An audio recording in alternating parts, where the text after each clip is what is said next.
ಆ ರಾತ್ರಿ ನನಗೆ ನಿದ್ರೆ ಬಂದಿಲ್ಲ. ಆ ಅಪರಿಚಿತ ವ್ಯಕ್ತಿಯ ಮಾತುಗಳು ನನ್ನ ತಲೆಯೊಳಗೆ ಮತ್ತೆ ಮತ್ತೆ ಕೇಳಿಸುತ್ತಿದ್ದವು. ಅವಳು ನಿನ್ನನ್ನು ಬಿಟ್ಟಿಲ್ಲ. ಹಾಗಾದ್ರೆ ಯಾಕೆ ಹೋದ್ಲು? ನನ್ನ ಹೃದಯದಲ್ಲಿ ಭಯ ಹುಟ್ಟತೊಡಗಿತು. ಅವಳು ವಾಸಿಸಿದ್ದ ಮನೆ ಮುಂದೆ ನಿಂತಾಗ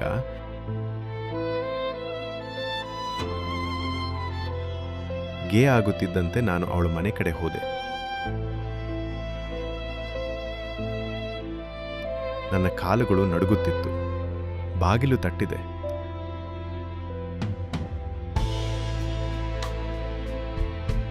ಒಬ್ಬ ವೃದ್ಧ ಮಹಿಳೆ ಬಾಗಿಲು ತೆರೆದರು. ಇಲ್ಲಿ ನಂದಿನಿ ಇದ್ದಳಲ್ಲ? ನಾನು ಕೇಳಿದೆ. ಅವರು ನನ್ನ ಕಡೆ ನೋಡಿದ್ರು, ಆದರೆ ಅವರ ಕಣ್ಣಲ್ಲಿ ಆಶ್ಚರ್ಯ.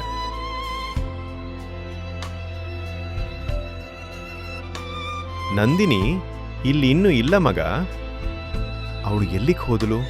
ನನ್ನ ಧ್ವನಿ ಕಂಪಿಸಿತು. ಅವರು ನಿಧಾನವಾಗಿ ಹೇಳಿದರು, 3 ದಿನಗಳ ಹಿಂದೆ ಅವಳ ಕುಟುಂಬ ತುರ್ತಾಗಿ ಊರನ್ನು ಬಿಟ್ಟರು. ನನ್ನ ಹೃದಯ ಜೋರಾಗಿ ತಡಿತೊಡಗಿತು. ಯಾಕೆ? ಅವರು ಉತ್ತರ ಕೊಡಲಿಲ್ಲ. ಆದರೆ ಒಂದು ಮಾತು ಹೇಳಿದರು. ಅವಳು ತುಂಬ ಅತ್ತಳು ಹೋಗುವಾಗ ಅವರು ನನಗೆ ಒಂದು ಕವರ್ ಕೊಟ್ಟರು. ಇದನ್ನೇ ಯಾರಿಗೋ ಕೊಡಬೇಕು ಅಂತ ಹೇಳಿದಳು. ನಿನ್ನ ಹೆಸರು ಹೇಳಿದಳು.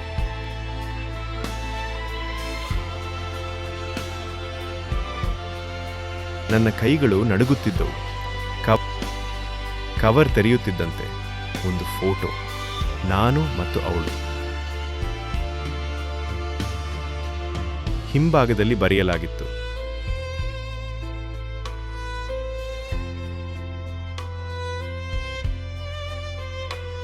ನನ್ನ ಕಣ್ಣುಗಳಲ್ಲಿ ಕಣ್ಣೀರು ತುಂಬಿತು.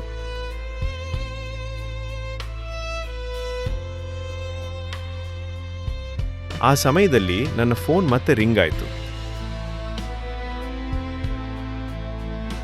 ಅದೇ ಅಪರಿಚಿತ ನಂಬರ್. ನಾನು ತಕ್ಷಣ ರಿಸೀವ್ ಮಾಡಿದೆ. ಅವನು ನಿಧಾನವಾಗಿ ಹೇಳಿದ, ನೀನು ಅವಳ ಮನೆಗೆ ಹೋದಿಯಾ? ನಾನು ಬೆಚ್ಚಿಬಿದ್ದೆ.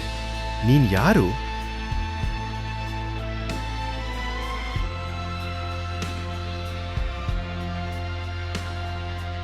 ಕೆಲವು ಕ್ಷಣ ಮೌನ. ಆಮೇಲೆ ಅವನು ಹೇಳಿದ,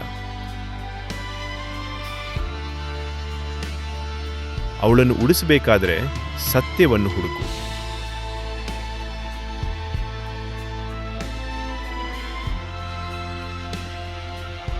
ಕಾಲ್ ಕಟ್.